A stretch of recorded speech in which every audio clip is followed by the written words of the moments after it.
So we'll take a moment.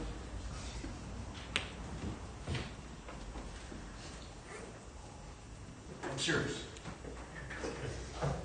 So, Paul, we're back with Paul.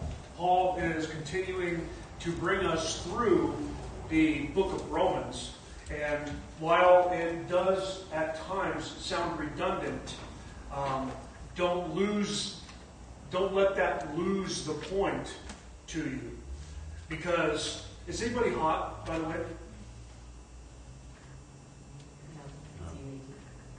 I was standing over there sweating, and I was like, oh man, this is going to be a long day.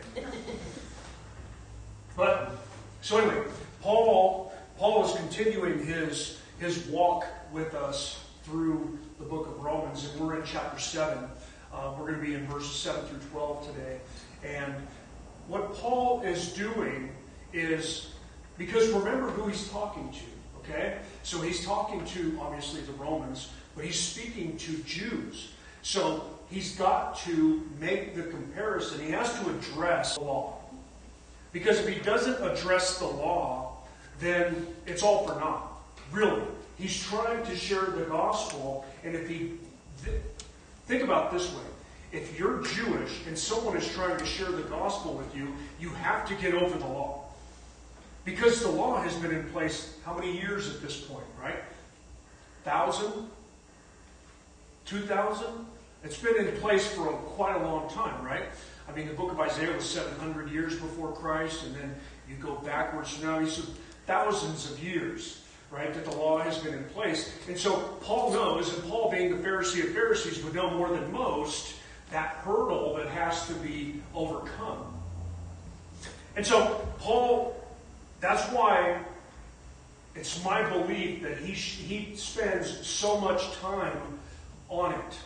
Because like 3 weeks ago or whatever it was, we talked about not only looking at interpreting, but at the same time, it's got to make sense, right? And of course it's God breathed, so it's going to make sense, but we have to make sure that those reading it or hearing it for the first time are going to understand what it means. And so, obviously, if Paul's making a point to address the law, then the Lord himself is making it a point to address the law, right? So, we tend to get into this, is there law, is there no law?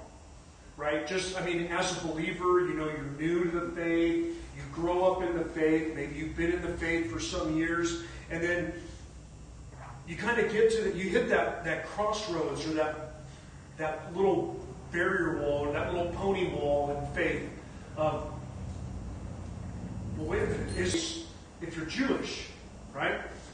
And then we would say, well, wait a minute, but Jesus came to fulfill the law. And so because of Christ, there is no law. Those little nuances of Christianity, trust me, they're everywhere. They're all over the book of faith. And so what happens is that's where we start getting our theology, of which way we lean on things. That's why you'll hear me make comparisons between like Calvinism and Arminianism. I'm not trying to tell you which side to be on. But I'm not trying to tell you which side to be on. I'm presenting you with the information so that through discernment, you would figure out which side is biblical, right? Which one does not mean.